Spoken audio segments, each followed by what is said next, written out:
Mummy, मुझे तबीयत खराब में काम करना बिल्कुल नहीं पसंद। अरे इतनी देर तक मैं कैसे सोती रह गई। अचानक से उठने पर रेखा के सर में जोर का दर्द उठा। पूरा शरीर टूट रहा था। छूने पर उसे लगा शायद बुखार है। फिर भी कोशिश करते हुए वो रसोई तक पहुंची। देखा उसकी सास मालती जी पूड़ी बना रही थी। माँ के चेहरे पर नाराजगी का भाव देखते हुए रेखा ने कहा, लाइए माँ, मैं बना दूं। अब क्या बनाएगी, सब तो बन ही गया है। माँ, मेरी तबीयत थोड़ी ठीक नहीं है, इसलिए आज उठने में थोड़ी देर हो गई। तुम सोती रहो, तुम्हारे भरोसे रहता तो आज भूखा ही ऑफिस जाना पड़ता। वो तो अच्छा है माँ कुछ दिनों के लिए हमारे साथ रहने आ गई, नहीं तो। रेखा को अपनी सास की बातों से इतना दुख नहीं पहुंचा जितना अपने पति रमेश की बातों से। रेखा अपने पति के साथ शहर में रहती थी। उनका एक छोटा दूध मुहा बच्चा था। उसको देखने के लिए उसकी सास मालती जी शहर आई थी। बहू की तीमारदारी ना करनी पड़े इसलिए मालती जी डिलीवरी के समय आई ही नहीं थी और रेखा की डिलीवरी के समय उसके पति ने उसका थोड़ा बहुत ध्यान रखा था। बाकी उसके मायके वाले कुछ दिन के लिए आ गए थे। कमरे में आपको मैंने कल रात में बताया था तबीयत थोड़ी ठीक नहीं लग रही, पर रमेश अनसुना करके चले गए। बच्चे को दूध पिलाने के बाद रेखा रसोई में आ गई। अब खड़ी रहेगी या कुछ हाथ भी चलाएगी। रेखा ने रसोई घर में रखे बर्तन को देखा। सिंक में बर्तनों का अंबार लगा हुआ था। मालती जी ने आलू की सूखी सब्जी और कुछ पूड़ियाँ बनाई थीं। उनके बेटे को बहुत पसंद है, शायद इसलिए। पर रेखा की खराब तबीयत के बारे में पूछना किसी ने जरूरी नहीं समझा। रेखा ने मेडिसिन खाकर बुखार में ही घर के सारे काम किए। उसके ससुर जी को हल्का नाश्ता पसंद था, उनके लिए अलग खाना बनता था। मालती जी को चटर पटर खाने का आदत है, आए दिन कुछ न कुछ बनवाती रहती थी।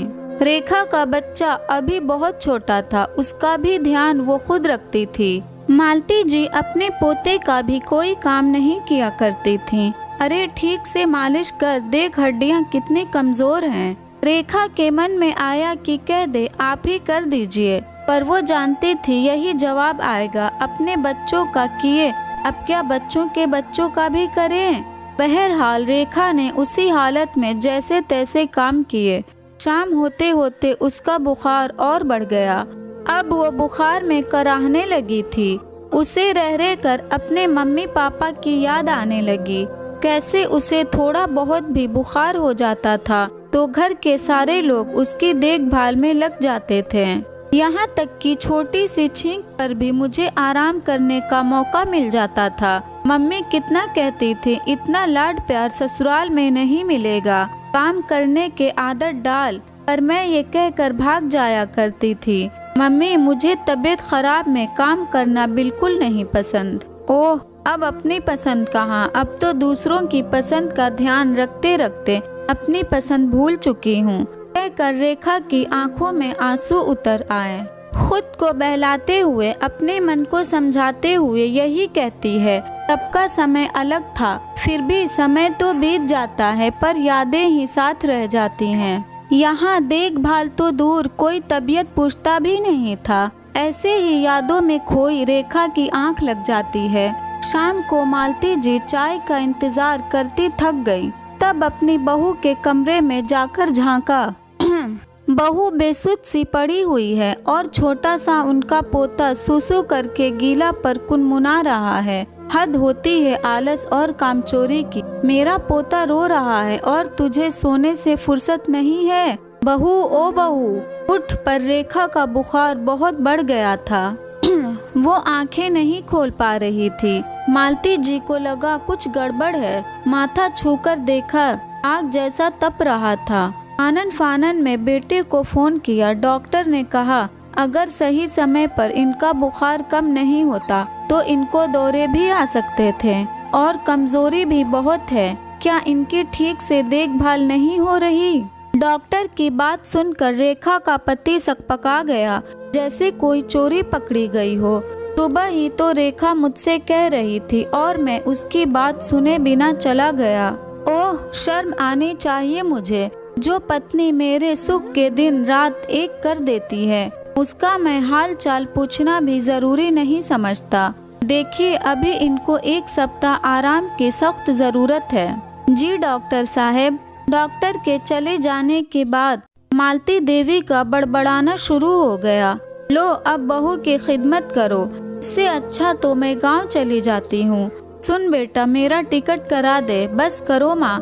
रेखा ने क्या आपकी सेवा में कभी कमी रखी है? क्या आपका फर्ज नहीं बनता जब उसको जरूरत हो तो उसका ध्यान रखें? गलती तो मेरी है माँ, जब मैं ही ध्यान नहीं दे पाया तो वो सबकी ज़रूरतों का ध्यान रखती है और मैं उसकी ज़रूरतों का ध्यान नहीं रख पाया, ना ही कभी उसकी पसंद नापसंद जान पाया। मालती जी को 2-4 दिनों में ही बहू की कद्र पहचान में आ गई। जब सारे काम उनके सर पर पड़े, इधर रेखा को जब थोड़ा सा तबीयत ठीक लगा तो उठकर रसोई में काम करने के लिए चली गई। अरे रेखा, कमरे से बाहर क्यों आई? अभी तुम्हें आराम करना है। हाँ हाँ बहू, पूरी तरह से ठीक हो जाओ तब करना। तबीयत खराब में काम करने की जरूरत नहीं। मुझे माफ कर दे, तेरी तकलीफ मैं समझ नहीं पाई। मालती जी अब अपनी बहू के पूरी तरह ठीक होने का इंतजार करने लगी।